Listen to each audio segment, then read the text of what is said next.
Greetings to all of you gathered today in Al-Liath city for the 2016 Saudi Arabia Globe Cloud Competition Celebration. I am Dr. Tony Murphy, Director of the Globe Implementation Office, speaking to you from Boulder, Colorado, USA.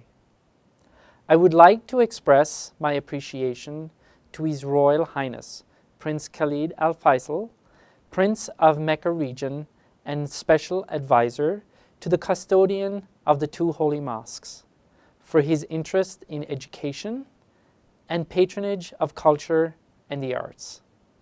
I am sure his presence there today is very auspicious for the competition.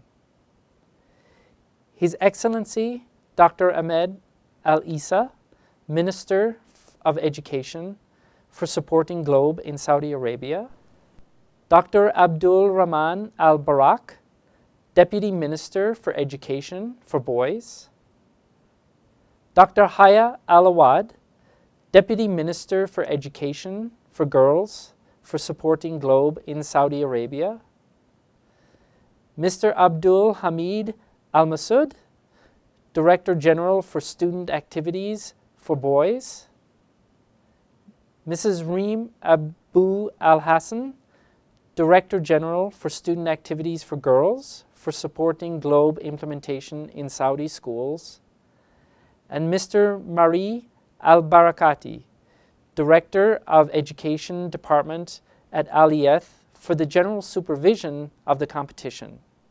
Please forgive any mispronunciations I may have made. Dr. Hadi Bahari is our Globe Saudi Arabia Country Coordinator, and Mrs. Nora Al-Nasser is our Globe Saudi Arabia Deputy Country Coordinator.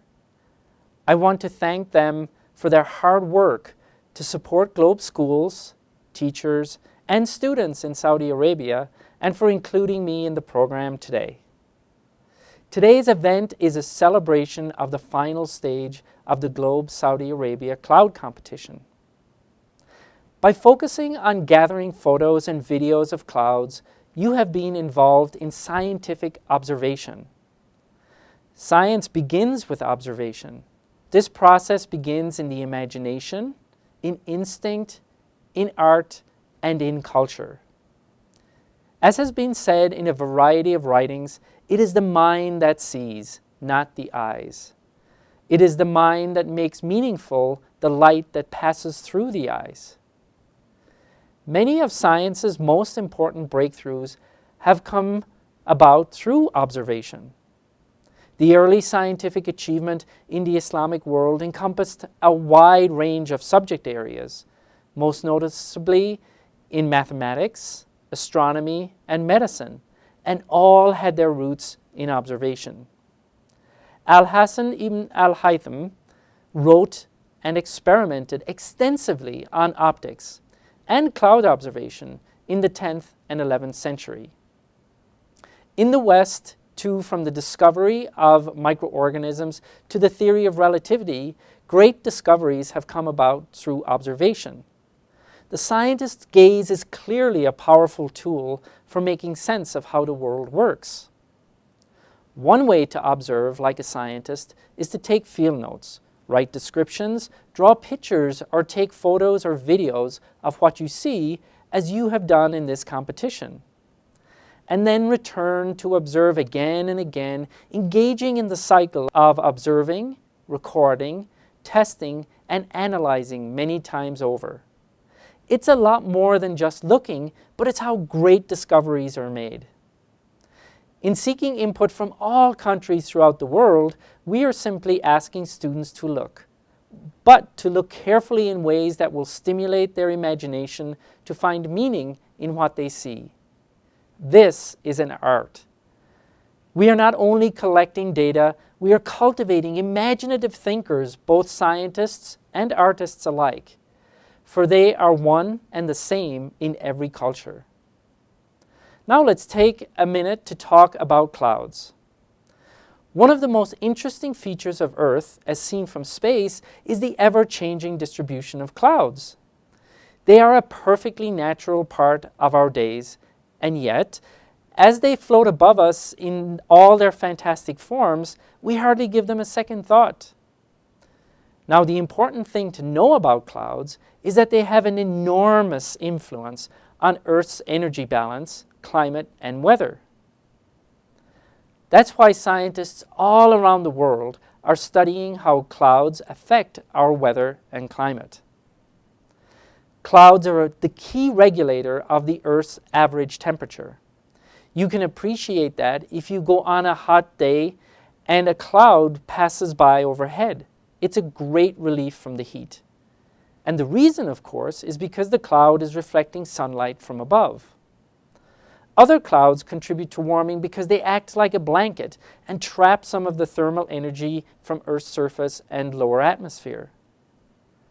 Cloud systems also help spread the sun's energy evenly over the Earth's surface, transporting energy from warm areas near the equator to cold areas near the poles. If we want to understand their effect on global climate, we need to know how they are distributed globally and how they vary over the course of a year. Scientists create increasingly realistic computer simulations of cloud activity based on information from satellites and from ground-based observations. Finally, let me say a few words about the GLOBE program. GLOBE aims to develop in students a lifelong love of science and a commitment to stewardship of the Earth. What's powerful about GLOBE is the knowledge we gain from taking our observations from local to global. We gain a fresh perspective of the world and our place in it. I hope you'll take a look at our new website, try out our new mobile app for data collection, and contribute your data to the Data Entry Challenge, which will take place again this year on Earth Day, April 22nd, 2016. There are also new opportunities to become involved in satellite missions, the annual conference this summer in Colorado, so many opportunities to further your involvement. And speaking about your involvement, I would like to acknowledge here all the teachers, scientists, and supporters at the ministry who have contributed to the success of GLOBE in Saudi Arabia. I would especially like to thank GLOBE students of Saudi Arabia. Since Saudi Arabia joined the GLOBE program in 2002, more than 27,000 students have entered almost 600,000 environmental measurements into the global database. This is very commendable and shows the strength of the GLOBE program in Saudi Arabia. GLOBE has grown into a vibrant community throughout the entire world, and I thank you for being a part of it. Once again, thank you for including me in the program today. I'm really looking forward to seeing your panoramic photos and time-lapse videos of clouds. Thank you.